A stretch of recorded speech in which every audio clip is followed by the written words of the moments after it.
অনেক দুঃখজনক। আমরা আসলে একটা চাকরিতে ছিলাম, ওইখান থেকে আমাদেরকে বের করে দিছে। আমরা 12 মাসে বেতন পাইনি। আমরা এখানে আসছি আমাদের চাকরি পুনর্বহালের জন্য। আমরা করোনার সময় অনেক রোগী সেবা দিয়েছি আমাদের নিজের জীবনের ঝুঁকি নিয়ে। আমাদের হচ্ছে 23 সালে ফেব্রুয়ারির মাসে 28 তারিখে আমাদের বিনা নোটিশে আমাদের হসপিটাল থেকে বের করে দেয়। তো আমরা এখন চাচ্ছি, আমরা এখানে আসছি আমাদের চাকরি পুনর্বহালের জন্য এবং আমাদের হসপিটালে হচ্ছে পুনর্বহাল নেই। আজকে আমরা রাস্তায় নামছি এই জন্যে যে বেতন হচ্ছে না বলেই তো আমরা রাস্তায় নামছি। আমাদেরকে বিনা নোটিশে বের করে দিছে। আমরা চাকরি ফেরত চাচ্ছি এবং বকেয়া বেতনও চাচ্ছি। আমাদের একটা কর্মতে ছিলাম, তো সবাই আমরা ঘরে বসে গেছি, এমনকি ফ্যামিলিতে অনেক সমস্যা হচ্ছে, চলতে ফিরতে অনেক সমস্যা হচ্ছে। এটা কোনো কারণ আমরা তো বুঝতেছি না, দেখতেছি না যে আসলে কি কারণে আমাদেরকে বাতিল করা হয়েছে। এটা কোনো কারণ আমরা তো বুঝতেছি না, দেখতেছি না যে আসলে কি কারণে আমাদেরকে বাতিল করা হয়েছে। কিন্তু আমরা চাচ্ছি যে আমাদেরকে আবার পুনর্বহাল করা হোক। আমরা 22 মাস ধরে বেতন পাচ্ছি না। প্রায় অনেক দিন হয়ে গেছে।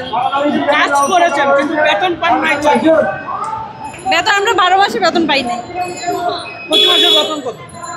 17,610 টাকা।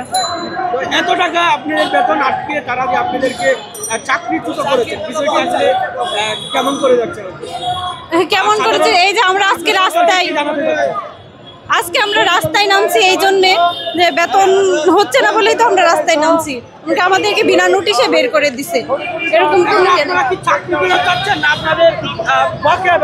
না, আমরা চাকরি ফেরত চাচ্ছি এবং বকেয়া বেতনও চাচ্ছি। চাকরি ফেরত চাচ্ছি।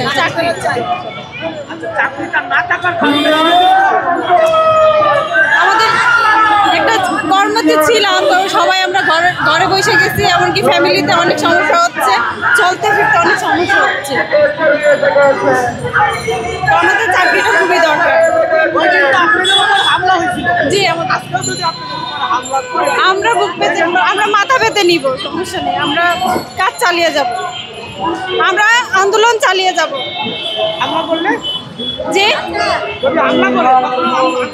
হ্যাঁ, অবশ্যই চালিয়ে যাব। পুলিশের বিপরীতে আমরা এখন হচ্ছে আমাদের এখানে অনেকে বয়স্ক লোক আছে যাদের কোনো চাকরির বয়স নেই, তো হচ্ছে তারা কোনো জায়গায় চাকরি পাচ্ছে না এবং হচ্ছে আমরা আপনি কেমন মানবতার জীবনযাপন করছেন? বলেন